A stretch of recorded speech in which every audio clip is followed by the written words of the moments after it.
High friends, welcome back to my channel mom cum baby Bangla. আমি জিনিয়া আবারও এসে গেছি আপনাদের জন্য একটা খুব গুরুত্বপূর্ণ ভিডিও নিয়ে। সিজন চেঞ্জের সময়ে ছোট থেকে বড় সকলের একটা খুব গুরুত্বপূর্ণ সমস্যা বলতে পারেন, সেটা হলো কাশি। ছোট বা বড় সে যাই হোক, এই সিজন চেঞ্জের সময় থেকে যখন তীব্র শীত পড়বে বা আস্তে আস্তে শীত যখন চলে গিয়ে আবার গ্রীষ্মকাল আসবে, তখন পর্যন্ত এই কাশি ছোট থেকে বড় প্রায় সকলের মধ্যেই দেখা যায় এবং এটি খুব বিরক্তিকর ব্যাপারও বটে। কিন্তু আমরা যদি একটা ঘরোয়া রেমেডি ফলো করি, তাহলে কিন্তু এই কাশিকে আমরা দূর করতে পারবো অনায়াসে এবং খুব সহজে। ছোট থেকে বড় সকলের জন্যই আমার আজকের এই ভিডিও। আমি ঘরোয়া কিছু উপকরণ দিয়ে কিভাবে কাশির সিরাপ বানাই এবং আমরা বাড়ির ছোট থেকে বড় সকলেই এই সিরাপ ইউজ করি বা খেয়ে থাকি এবং এর ফলে আমরা কাশি থেকে অনেকটাই রেহাই পাই, সেটাই আমি আজকে আপনাদের সাথে শেয়ার করব। তাই ভিডিওটি আপনারা শেষ পর্যন্ত দেখতে থাকুন। বাড়িতে থাকা কিছু সহজলভ্য জিনিস দিয়ে আমি কিভাবে কাশির সিরাপ বানাই এবং সেটি বানানোর জন্য কি কি উপকরণ দরকার, সেই সমস্ত কিছুটাই আমি আপনাদের সাথে শেয়ার করব।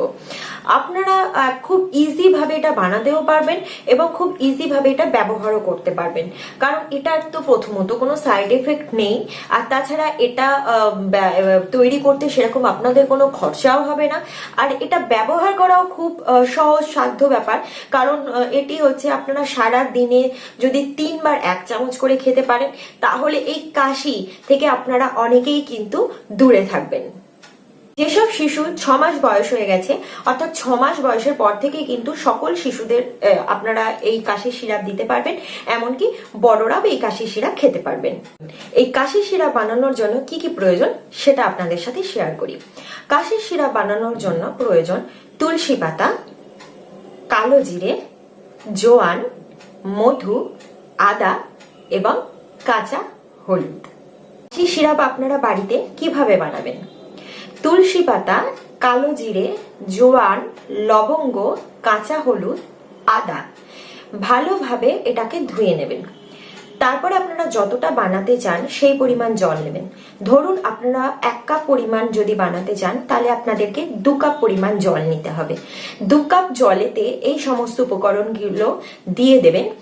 8 ঘন্টা থেকে 45 মিনিট খুব ভালোভাবে ফোটাতে হবে, যতক্ষণ না জলটা 1/2 কাপ বা 1 কাপে পরিণত হচ্ছে। সেইখান পর্যন্ত আপনাদের কিন্তু খুব ভালোভাবে ফোটাতে হবে। তারপর সেই জলটা ছেঁকে নেবেন। ছেঁকে নেওয়ার পর ঠান্ডা করবেন।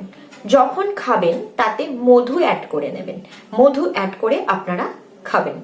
সারা দিনে যদি 3 চামচ করে আপনারা এই সিরাপ খেতে পারেন, তাহলে কিন্তু আপনারা পুরো সিজন এই কাশি নামক রোগটি থেকে দূরে থাকবেন।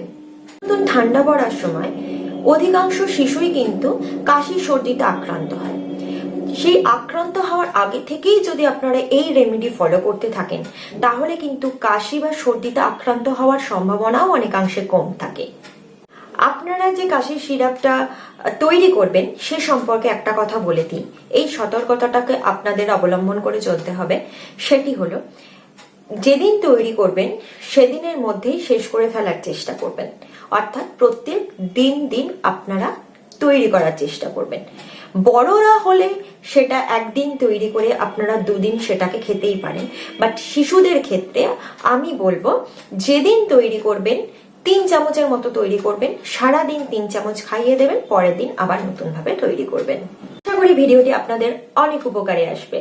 যদি ভালো লেগে থাকে অবশ্যই ভিডিওটিতে একটা লাইক করবেন, কমেন্ট করে জানাবেন কেমন লাগলো এবং আরো কি কি ধরনের ভিডিও আপনারা দেখতে চান। অবশ্যই সাবস্ক্রাইব করবেন এবং পাশে থাকা বেল আইকনটিতে ক্লিক করতে ভুলবেন না, কারণ আমি এর পরে যে ভিডিওগুলো আপলোড করব তার নোটিফিকেশন সবার আগে তাহলে আপনাদের কাছে কিন্তু পৌঁছে যাবে। ভালো থাকবেন, সুস্থ থাকবেন। নমস্কার।